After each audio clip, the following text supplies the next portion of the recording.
Hello students, welcome to my channel Home tuts.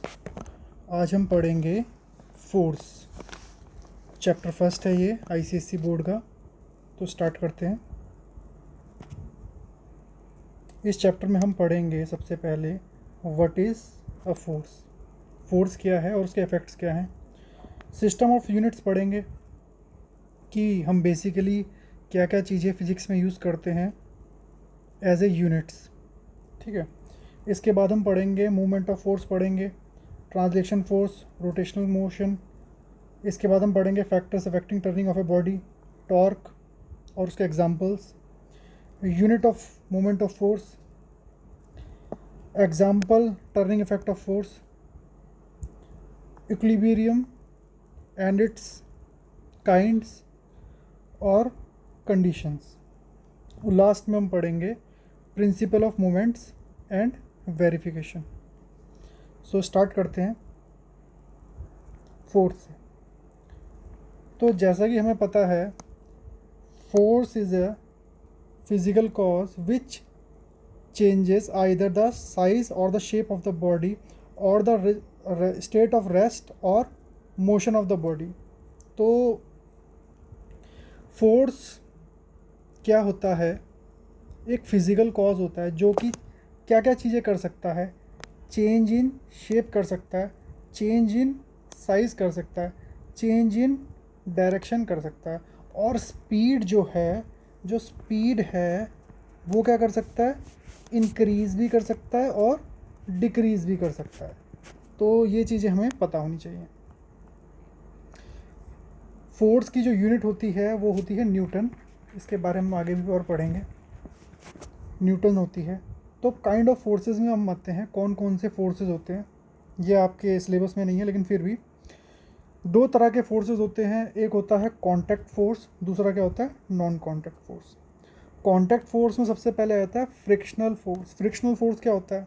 जब आप चल रहे होते हैं, जब भी कोई बॉडी मोशन में होती है और वो आगे की तरफ जाती है, तो पीछे की तरफ इक्वल एंड अपोजिट फोर्स लगता है, उसे हम क्या कहते हैं? फ्रिक्शनल फोर्स कहते हैं। इसके बाद आते हैं हम नॉर्मल रिएक्शन फोर्स में। नॉर्मल रिएक्शन फोर्स क्या होता है? अगर कोई भी बॉडी हाथ पे या किसी सब्सटेंस पे पड़ी हुई है, तो वो जितना फोर्स नीचे लगाएगी उतना ही फोर्स क्या लगता है? ऊपर लगता है। तो इसे हम क्या कहते हैं? नॉर्मल रिएक्शन फोर्स कहते हैं।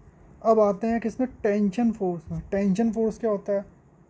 अगर कोई भी बॉडी अगर स्ट्रिंग से इस तरीके से हैंग कर रही है, तो ये जितना नीचे को फोर्स लग रहा है इस पर, उतना ही टेंशन मीन्स तनाव लग रहा है ऊपर की साइड।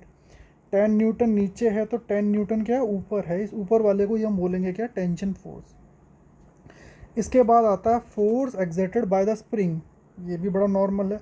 अगर कोई स्प्रिंग है, ठीक है, तो हम उसे खींचेंगे तो भी एक फोर्स आएगा। अगर उसे वो कर देते हैं, दबा देते हैं, तब उसे दबा के मतलब छोड़ेंगे उसे, तब भी जो है एक फोर्स एक्सर्ट होगा, जिसे हम पढ़ते हैं कॉम्प्रेशन और रेयरफैक्शन। तो ये भी बड़ा इंपॉर्टेंट है। इसके बाद आता है force exerted during collision. Collision क्या होता है? अगर दो बॉडी जो है आपस में टकराती हैं, फिर उनके बीच में जो फोर्स होता है उसे हम कहते हैं कोलिजन। ठीक है, मोमेंटम वगैरह हमने 9th में पढ़ा था। इसके बाद आ जाते हैं किस पे? नॉन कॉन्टैक्ट फोर्स में।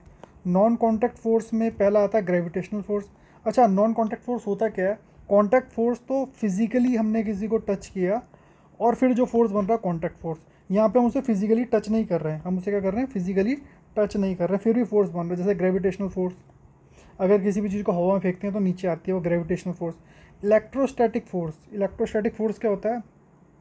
कोई भी चार्जेस होते हैं, बेसिकली नेगेटिव चार्ज और positive charge, they attract each other. अगर नेगेटिव नेगेटिव होंगे तो they repel each other, just like magnetic force.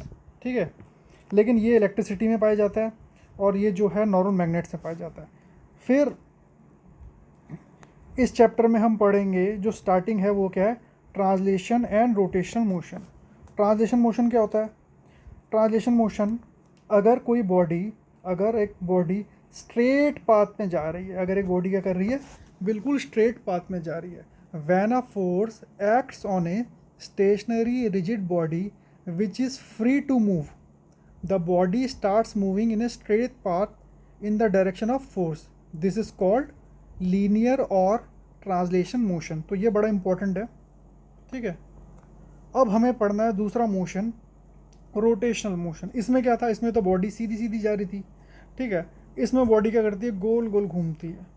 एक पिवट होता है, उसके अराउंड अगर गोल गोल बॉडी घूम रही है उसे हम क्या कहते हैं, रोटेशनल मोशन.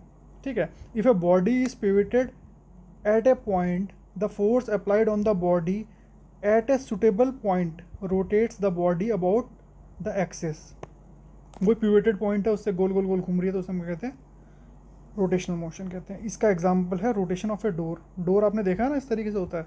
ये इस तरीके से डोर होता है, यहाँ पे इसके हिंज होते हैं, तो यहाँ से बेचारा रोटेट कर रहा है, इधर से इस तरीके से मूवमेंट कर रहा है. तो ये हो गया. इसके बाद हम आते हैं किस में, मोमेंट ऑफ फोर्स में. मोमेंट ऑफ फोर्स में आते हैं. तो मोमेंट ऑफ फोर्स क्या होता है, अगर turning effect of the body, turning effect of the body about an axis हो रहा है, ध्यान देना इस पर, अबाउट एन एक्सिस. यहाँ पे रोटेशनल मोशन हो रहा था, वहाँ पे क्या हो रहा था, अबाउट एन एक्सिस नहीं होता. अबाउट क्या हो रहा था, एक हिंज के, मतलब हो तो एक्सिस में रहा था लेकिन एक हिंज के उसमें हो रहा था. यहाँ पे क्या हो रहा है, अबाउट एन एक्सिस हो रहा है और इस तरीके से चल रहा है. ठीक है. तो इसे हम क्या कहते हैं, फोर्स कहते हैं. अब factors affecting turning of a body. Factors affecting turning of a body, अगर आप किसी भी बॉडी को मूव करते हो तो जो उसका फोर्स होगा वो कितने उससे मूव करेगी, कितने आराम से मूव कर जाएगी, वो दो चीज़ों पर डिपेंड करता है. पहला कि आप फोर्स कितना अप्लाई कर रहे हो. ठीक है.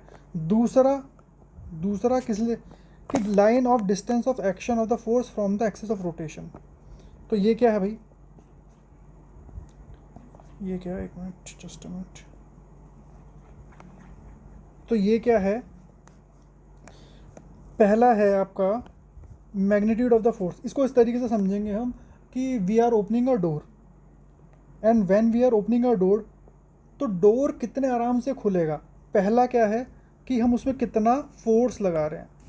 अगर आप फोर्स लगा रहे हैं डोर पे, जो उसका हैंडल होता है, तो वो उतने ईजीली होगा.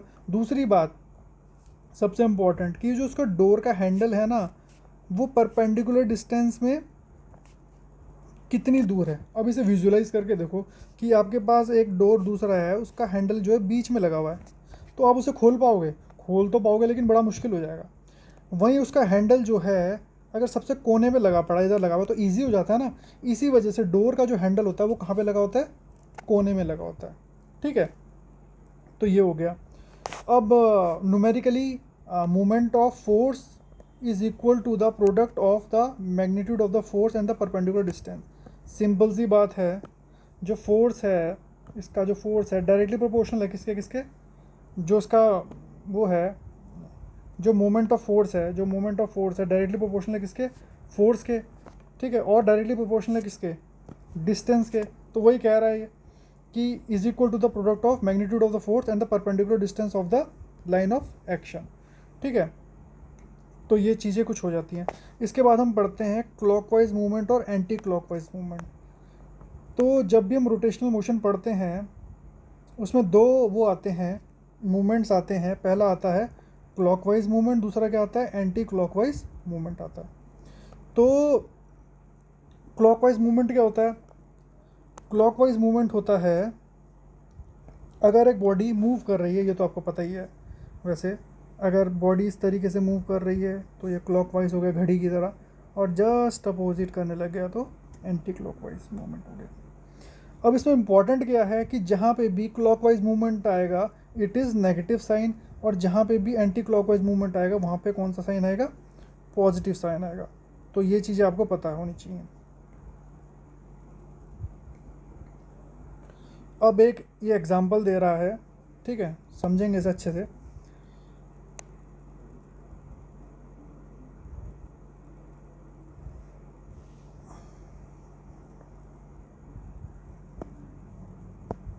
इस तरीके से समझेंगे हम इसे कि एक बॉडी है, किस तरीके से कर रखा है,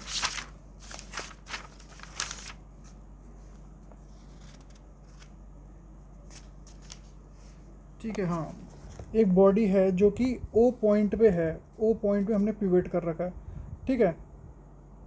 अब एक जो है, एक फोर्स है, ध्यान रखना, एक फोर्स है जो इधर लग रहा है, एक फोर्स है जो इधर को लग रहा है, ठीक है। तो इस पे लीनियर मोशन नहीं होगा, इस पे लीनियर मोशन नहीं होगा, इसमें कौन सा मोशन होगा, रोटेशनल मोशन होगा। ये किस तरीके से, ये रिवॉल्व करने लग जाएगा, ठीक है। अगर इधर से करेंगे तो क्लॉकवाइज हो जाएगा, और दूसरी साइड से करेंगे तो क्या हो जाएगा, एंटी क्लॉकवाइज।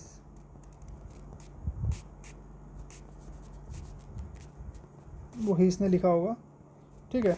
अब ध्यान रखना, इसके कुछ बेसिक्स मैं आपको बता दूं इसके नेक्स्ट टॉपिक से पहले, कि जो यूनिट्स होती हैं, यूनिट्स होती हैं ना, जो यूनिट्स होती हैं फोर्स की, या नॉर्मल अगर दो यूनिट्स होती हैं वो क्या होती है, सी, जी, एस और M K S. C for centimetre, G for gram, गलत लिख दिया, ग्राम, और S for second. M K S में ये मीटर, ये किलोग्राम, और ये सेकंड। एक दो और होती हैं लेकिन हमें ये दो का यूज़ पता होना चाहिए। तो जो एसआई यूनिट होती है ना, वो यही होती है, एम के एस यूनिट होती है, एसआई यूनिट, इसके बारे में हम पढ़ेंगे। तो कहीं पे भी ध्यान रखना, अगर किलोग्राम में हमें वेट दे रखा है तो हमें जो लेंथ होगी वो हमें किस में कन्वर्ट कर देनी होगी, मीटर में कर दी होगी, ठीक है। ऐसी अगर ग्राम में अगर दे रखा है तो अगर हम लेंथ को कवर करेंगे तो किस में कर देंगे, सेंटीमीटर में कर देंगे। तो this is very important. Moment of force का जो फॉर्मूला था वो क्या था, फोर्स इनटू डिस्टेंस, और वो कौन सा डिस्टेंस था, ये वाला डिस्टेंस था ना, ये हिंज से जो परपेंडिकुलर डिस्टेंस होता है। तो फोर्स जो होता है, जो फोर्स होता है, जो फोर्स होता है हमारे पास, उसकी जो यूनिट होती है वो क्या होती है, एसआई में डाइन, और सीजीएस में क्या होती है, सॉरी उल्टा बोल दिया मैंने, एमकेएस में होती है आपके पास न्यूटन, और सीजीएस में होती है क्या, डाइन, ठीक है। तो देखो आप खुद बनाओगे, एमकेएस में अगर हम बनाते हैं तो यूनिट ऑफ फोर्स क्या हो गई, न्यूटन, यूनिट ऑफ डिस्टेंस क्या हो गई, मीटर, तो बन गया। सेकंड में अगर हम सीजीएस में आते हैं तो इसकी यूनिट क्या है, डाइन, और क्या होगी दूसरी, सेंटीमीटर। तो दिस इज़ क्लियर। अब इसके कुछ एग्जांपल्स पढ़ेंगे, टर्निंग इफेक्ट ऑफ फोर्स के कुछ एग्जांपल्स पढ़ेंगे, ठीक है। तो पहला एग्जांपल ये है कि मान लिया आपके पास क्या है, एक डोर है, आपके पास क्या है, एक डोर है, ठीक है। आप आराम से समझ जाओगे, एक डोर है और उसका हैंडल कहाँ है, यहाँ, दिस इज़ द हैंडल। तो ये हैंडल जितना दूर होगा, ये हैंडल क्या होगा, जितना लार्ज डिस्टेंस में होगा, तो it will be easy for us to open the door.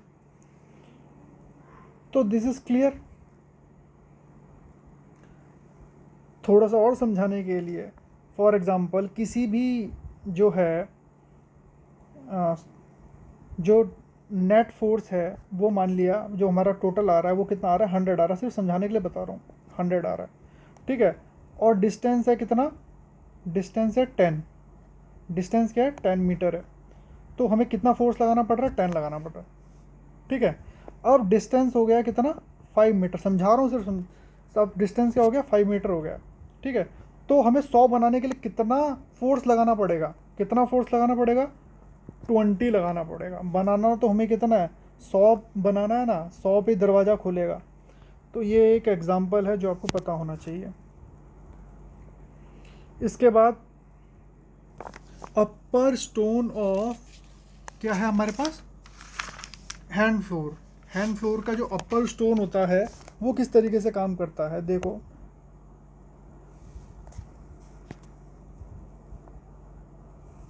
ये जो पुराने ज़माने की चक्की होती थी, ये जो इसका हैंडल था, एक तो काफ़ी बड़ा होता था, ठीक है, और इसका जो डिस्टेंस है ना, ये जो डिस्टेंस है वो क्या होता था, मोर।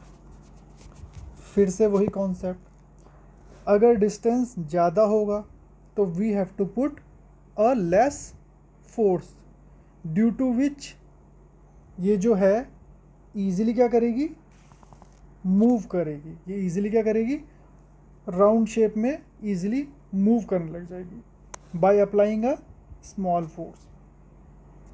एक और एग्जांपल, जब हम कार चलाते हैं तो ये आपका क्या होता है, हैंडल होता है, और सिर्फ यहाँ पे फोर्स लगाने पे क्या, या तो हम लगाएंगे क्लॉकवाइज या क्या लगाएंगे, एंटी क्लॉकवाइज, ठीक है, या तो हम लगाएंगे क्लॉकवाइज या तो हम लगाएंगे एंटी क्लॉकवाइज। इसकी वजह से पूरा का पूरा कार जो है मूव कर जाता है, ठीक है, क्योंकि जब हम इधर फोर्स लगाते हैं, नीचे जो फोर्स लगता है वो क्या लगता है, tangentially on the rim of the wheel, ठीक है, रिम ऑफ द व्हील पे हम इस तरीके से लगाते हैं, फिर वो पूरा का पूरा घूमने लग जाता है। तो ये बड़ा इंपॉर्टेंट पार्ट है, ये आपको पता होना चाहिए। इसके बाद आते हैं बाइसिकल पे। देखो आपने देखा होगा जो बाइसिकल का जो पेडल है ना, जो बाइसिकल है, जो नीचे की बात कर रहे हो, जो होता है इस तरीके से, ये करके चेन होती है इस तरीके से, ठीक है, इसका पेडल होता है यहाँ पे, इस तरीके से पेडल होता है, ये पेडल होता है इसका। तो ये जो पेडल है ना, ये थोड़ा सा लार्ज डिस्टेंस में होता है, क्या होता है, लार्ज डिस्टेंस में होता है। तो सिंपल सा फंडा फिर से वही है, if the distance is large we have to apply a very less force on the foot pedal, this is very important, ठीक है। अब हम फिफ्थ उसमें फिर से वही आ रहे हैं,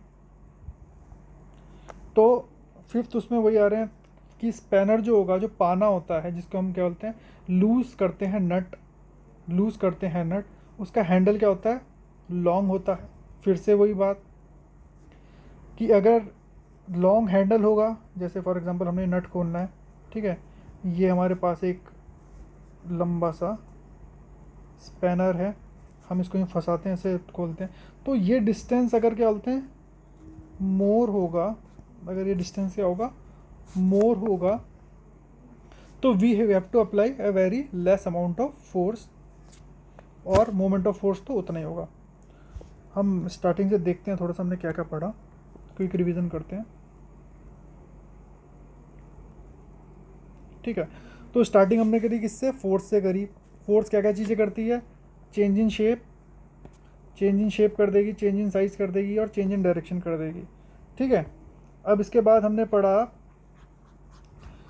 कॉन्टैक्ट फोर्स क्या होती है, जो भी हम फिजिकली कॉन्टैक्ट से जो फोर्स निकलती है, ठीक है, या फिजिकल कॉज से जो निकलती है उसे हम कहते हैं कॉन्टैक्ट फोर्स कहते हैं। ये कौन सा होता है, फ्रिक्शनल फोर्स मैंने बता दिया, फ्रिक्शनल फोर्स क्या होता है, नॉर्मल रिएक्शन फोर्स क्या होती है, फिर टेंशन फोर्स क्या होती है, स्प्रिंग फोर्स क्या होती है, और कलीजन फोर्स क्या होती है, ठीक है।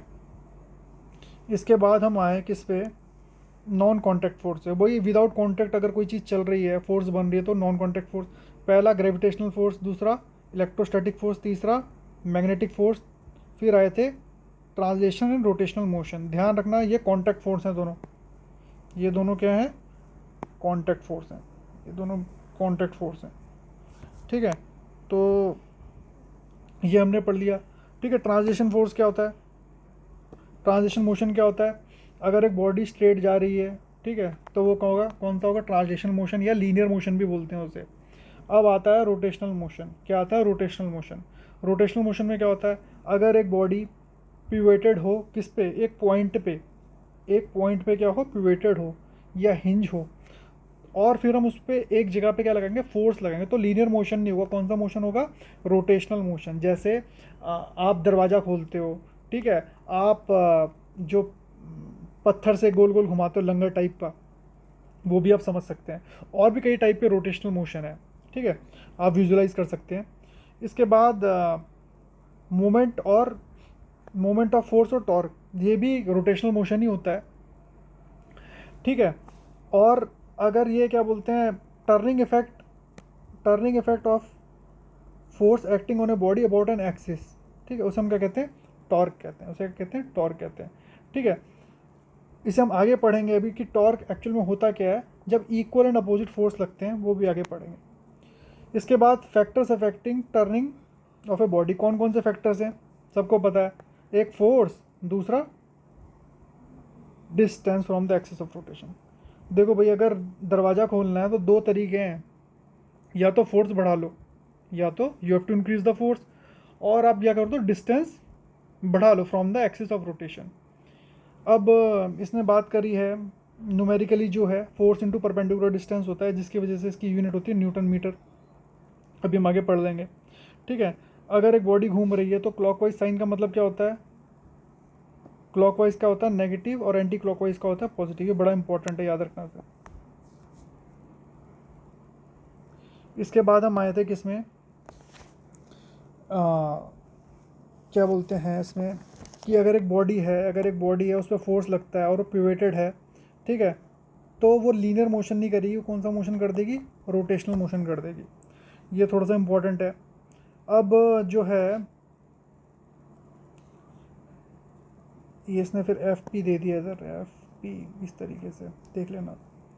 इसके बाद जो है मोमेंट ऑफ फोर्स जो है उसमें बता रखा है, हमें पता ही है ये किसके बराबर होता है, force into perpendicular distance. Force की यूनिट क्या होती है, न्यूटन होती है। डिस्टेंस की unit in M K S क्या होती है, मीटर होती है, तो न्यूटन मीटर बन गई। दूसरी जगह डाइन सेंटीमीटर बन गई, वेरी सिंपल। इसके बाद हमने पढ़े थे कुछ टर्निंग इफेक्ट्स ऑफ फोर्स, अगर हम डोर ओपन करते हैं तो मैंने बताया था। इसके बाद जो है सर्कुलर स्टोन वाला भी बता दिया था। इसके बाद ये भी बता दिया था turning effect on a steering wheel, तो ये भी बता दिया था कि किस तरीके से हम यहाँ पे फोर्स लगाएंगे और मूवमेंट कहाँ पे हो जाता है, नीचे हो जाता है, क्लॉकवाइज और एंटी क्लॉकवाइज के हिसाब से। इसके बाद बाइसिकल वाला बता दिया था कि ये दूर होना चाहिए, सिंपल सा उसका क्या है, जो जितना दूर होगा उतना हमें कम फोर्स लगाना पड़ेगा। स्पैनर वाला भी बता दिया था, जो पाना है जितना लंबा होगा उतना हमारे लिए क्या होगा, ईजी होगा टू अप्लाई अ फोर्स, ठीक है। तो इतना हो गया। इसके बाद हम पढ़ते हैं इसका कॉन्क्लूज़न। अब इसका कॉन्क्लूज़न क्या कह रहा है, इसका देखो कॉन्क्लूज़न ये कह रहा है कि दो ही चीज़ पे ये रोटेशनल मोशन डिपेंड करता है, दो ही चीज़ पे। कौन कौन सी चीज़ हैं, एक तो फोर्स, दूसरा परपेंडिकुलर डिस्टेंस, ठीक है। ये भी क्वेश्चन पूछा जाता है कि मोमेंट ऑफ फोर्स क्या है, वेक्टर क्वांटिटी है। कौन सी क्वांटिटी है, वेक्टर क्वांटिटी। वेक्टर क्वांटिटी क्या होती है, जिसके पास magnitude as well as direction होता है, ठीक है। स्केलर पे सिर्फ और सिर्फ क्या होता है, मैग्नीट्यूड होता है।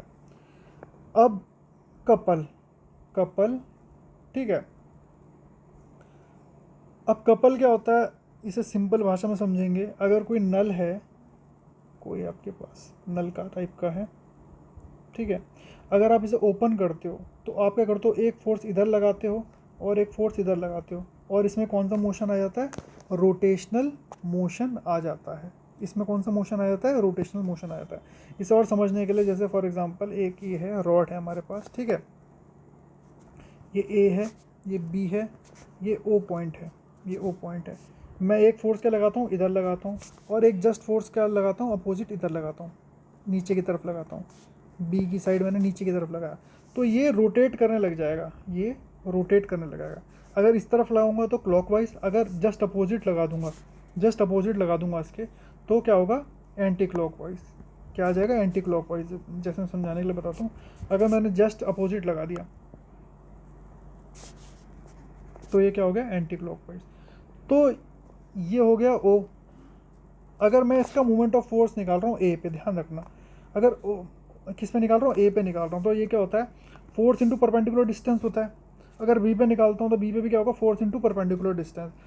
टोटल मोमेंट ऑफ कपल क्या होगा, इन दोनों का कर दूंगा, ऐड कर दूंगा, ये कॉमन लिया और ये क्या आ गया, फोर्स इंटू डिस्टेंस। तो हम ध्यान रखेंगे कि वेदर हमसे पूछा जा रहा है मोमेंट ऑफ फोर्स या couple is a equal and opposite forces applying on a body. No doubt इस पे भी बॉडी क्या कर रही है, रिवॉल्व कर रही है। ठीक है, तो अब आगे पढ़ते हैं। आगे क्या कह रहा है, इसका मोमेंट ऑफ कपल का भी वही है कि either force into perpendicular distance. ठीक है, तो ये पढ़ लिया हमने, ये भी पढ़ ही लिया। अब equilibrium of the body, equilibrium of the body पढ़ते हैं। इक्विलिब्रियम ऑफ द बॉडी क्या है, कोई बॉडी क्या है इक्विलिब्रियम पे है, यानी क्या है इक्विलिब्रियम का मतलब क्या होता है कि अगर बॉडी क्या है इक्विलिब्रियम पे, इसका मतलब है इसमें बहुत सारे फोर्सेस लग रहे हैं, लग भी सकते हैं और नहीं भी लग सकते हैं, वो अपनी स्टेट ऑफ रेस्ट और मोशन में उसकी बॉडी में कोई चेंज नहीं हो रहा है। ठीक है, इसे हम अच्छे से समझेंगे अभी, उसे हम क्या कहते हैं, इक्विलिब्रियम कहते हैं। ठीक है, सबसे पहले पढ़ते हैं हम स्टैटिक इक्विलिब्रियम। स्टैटिक इक्विलिब्रियम क्या होता है? ठीक है, स्टैटिक इक्विलिब्रियम होता है अगर उसकी स्टेट ऑफ रेस्ट, ठीक है, अगर उसकी स्टेट ऑफ रेस्ट क्या है, बिल्कुल रिमेन्स सेम है। जैसे अगर एक बुक पड़ी हुई है, किस पे, टेबल पे एक बुक पड़ी हुई है। ठीक है, तो एक फोर्स क्या लग रहा है, नीचे लग रहा है, एक फोर्स क्या लग रहा है, ऊपर लग रहा है। अब आप बुक छोड़ के चले जाओ किसी टेबल पे, कल आके देखोगे तो बुक वहीं पे मिलेगी ना, तो this is called static equilibrium. इसे ही हम क्या कहते हैं, स्टैटिक इक्विलिब्रियम कहते हैं कि भाई कल जो चीज़ मैंने इस कमरे में देखी थी, परसों भी वो वहीं पे पड़ी हुई है, उसके बाद भी पड़ी हुई है, it is due to static equilibrium. दो इसने दिए हैं, एक बुक का दिया है, दूसरा भी बुक का ही है, तीसरा बीम बैलेंस का दे रखा है कि अगर बीम बैलेंस है, यहाँ पे अगर हम 20 ग्राम रखते हैं और यहाँ पे भी क्या रखते हैं, 20 ग्राम रखते हैं, तो ये क्या हो जाएगा, मूव नहीं करेगा। ठीक है, total clockwise movement is equal to anti clockwise movement हो जाएगा। तो इसे हम क्या कहते हैं, स्टैटिक इक्विलिब्रियम में है वो। ठीक है, ऐसी स्टैटिक वेबसाइट होती है तो जिसको हम चेंज नहीं कर सकते अपार्ट। अब हम आते हैं किसमें, डायनेमिक। ये स्पेलिंग गलत हो गई मुझे लग रहा है डायनेमिक की, डायनेमिक इक्विलिब्रियम पे आते हैं। डायनेमिक इक्विलिब्रियम में समझो कि एक ट्रेन चल रही है, एक ट्रेन चल रही है। ठीक है, उसके बगल में आपकी भी ट्रेन चल रही है, यहाँ पे कोई बैठा है, आप भी बैठे हो, सेम स्पीड है 20 किलोमीटर, इधर भी 20 किलोमीटर। तो आपको क्या लगेगा, आपको ऐसा लगेगा कि ये जो है सेम है, मतलब ये मूव नहीं कर रहा है। इसे विजुअलाइज करके सोचो कि अगर आप 50 किलोमीटर की स्पीड में जा रहे हैं, बगल वाला 50 किलोमीटर की स्पीड में जा रहा है और बिल्कुल एक साथ चल रहे हैं, तो आपको क्या लगेगा, बगल वाला मूव नहीं कर रहा है। This is called the dynamic equilibrium, this is called the dynamic equilibrium. ठीक है, तो ये डायनेमिक इक्विलिब्रियम है। इसके बाद हम आ जाते हैं किसमें, एक एग्जांपल दे रखा है इस पर डायनेमिक इक्विलिब्रियम में कि जो है एक रेन ड्रॉप है। ठीक है, वो गिर रही है, वो गिर रही है, इस तरीके से गिर रही है, तो उस पर जो कांस्टेंट फोर्स लग रहा है, उस पर दो कांस्टेंट फोर्स लग रहा है। एक लग रहा है बॉयंट फोर्स और दूसरा लग रहा है फ्रिक्शनल फोर्स। ठीक है, इसके बारे में आगे पढ़ेंगे कि जो बॉयंट फोर्स है वो क्या होता है और फ्रिक्शनल और विस्कोसिटी का होता है। ठीक है, तो नेट फोर्स इस पर कितना हो जाता है, ज़ीरो हो जाता है। कितना हो जाता है, ज़ीरो हो जाता है। और ये कांस्टेंट वेलोसिटी के साथ मूव करती है, किसके साथ मूव करती है, कांस्टेंट वेलोसिटी के साथ। इसे हम क्या कहते हैं, डायनेमिक इक्विलिब्रियम कहते हैं। अब आ जाते हैं हम किसमें, कंडीशन फॉर इक्विलिब्रियम। इक्विलिब्रियम में कौन कौन सी कंडीशंस होती हैं। पहली कंडीशन होती है क्या, पहली कंडीशन ये होती है कि सारे के सारे फोर्स एक बॉडी में जो लग रहे हैं वो क्या है, ज़ीरो है। दूसरी बात, रिजल्टेंट ऑफ मोमेंटम, या तो ये या तो रिजल्टेंट ऑफ मोमेंटम, जितने भी उसमें फोर्स लग रहे हैं, मूवमेंट लग रहे हैं, clockwise movement, anti clockwise movement, net result कितना आएगा, ज़ीरो। तो ये चीज़ें हो सकती है। इसके बाद हम आते हैं क्या, प्रिंसिपल ऑफ मूवमेंट्स में। प्रिंसिपल ऑफ मूवमेंट कहता है कि clockwise movement is equal to anti clockwise movement. अगर एक बॉडी इक्विलिब्रियम में है, अगर एक बॉडी इक्विलिब्रियम में है, तो इसका सीधा सीधा मतलब ये है कि sum of anti clockwise movement और सम ऑफ, ये गलत लिख दिया मैंने, sum of clockwise movement is equal to sum of anti clockwise movement. तो बस इतना सिंपल है। इसके बाद आ जाते हैं हम किसमें, verification of principle of movement. Verification of principle of movement में इसमें इसमें वेरिफिकेशन में जो है आपके पास एक हमारे पास ये दे रखा है, एक स्केल टाइप का दे रखा है, ठीक है। ये है O, ये है A, और ये क्या है B है। ये हो गया है क्या L2, और ये हो गया L1। सिर्फ समझाने के लिए बता रखा है। अब ये देखो, अगर हम बात करेंगे इस मूवमेंट की, समझो से पहले, ठीक है, अगर हम बात करते हैं सिर्फ इसकी बात करते हैं, तो इसमें देखो हो क्या रहा है, इसमें सिर्फ और सिर्फ इतना हो रहा है कि जो है ये जो है यहाँ पे जो मोमेंट ऑफ फोर्स लग रहा है वो क्या होगा, ओ ए, जो ये डिस्टेंस है, यानी ये जो हमारे पास डिस्टेंस है ओ ए इंटू फोर्स जो भी लग रहा है, जो भी फोर्स लग रहा है, ठीक है। या इधर से हम देखेंगे तो ये इसके बराबर ये क्या होगा, देखो जो उसका वेट होगा W1 इंटू L2, और इधर क्या होगा W1 इंटू L1, ठीक है। इसे और अच्छे से समझते हैं। ये हमारे पास मान लिया स्केल है, ठीक है, हमारे पास मान लिया स्केल है, ये है O, ये पॉइंट है B, ये पॉइंट है A, ये डिस्टेंस है फॉर एग्जांपल L2, ये एग्जांपल है L1, ये L1 डिस्टेंस है, ठीक है। ये है फॉर एग्जांपल, यहाँ पे है वेट 2, यहाँ पे क्या है वेट 1 है। तो यहाँ पे अगर हम देखें, ये जो हम देखेंगे इसका जो मूवमेंट होगा यहाँ पे, क्लॉकवाइज मूवमेंट होगा, वो क्या होगा W1 इंटू L1 होगा, और एंटी क्लॉकवाइज क्या होगा W2 into L2। Principal of movement यही कहता है कि ये दोनों क्या होंगे, बराबर होंगे। जब इक्विलिब्रियम में होंगे तो ये दोनों क्या होंगे, बराबर होंगे। तो हमने देखा कि ये यहाँ पे क्या कर रहे हैं, बराबर हो रहे हैं। तो बस इतना सही है इसमें कि ये दोनों क्या हो जाएंगे, बराबर हो जाएंगे, ठीक है। This verifies the principle of moment. बहुत सिंपल है, ठीक है। तो फिर से देखते हैं हमने इसमें और क्या क्या पढ़ा। कंक्लूज़न तक हमने देख लिया था कि इसका जो कंक्लूज़न आया था कि अगर हम किसी को, अगर हम डिस्टेंस को, जो डिस्टेंस है उसको क्या करते हैं, मोर करते हैं, we have to apply the less force. ये दूसरी बात ये वेक्टर क्वांटिटी होती है। कपल के बारे में हम पढ़ चुके हैं कि कपल क्या होता है, इक्वल एंड अपोजिट फोर्स लग रहे होते हैं, ठीक है, तो बॉडी रिवॉल्व करने लग जाती है। अब मोमेंट ऑफ फोर्स हमने देखा था, मोमेंट ऑफ फोर्स क्या होता है, वही फोर्स इंटू परपेंडिकुलर डिस्टेंस, फिर इसने पूरा का पूरा निकाल दिया था। Movement of couple, movement of couple क्या होता है कि either force into perpendicular distance. ये थोड़ा सा इंपॉर्टेंट है, either force into perpendicular distance वाला भी पढ़ लिया हमने।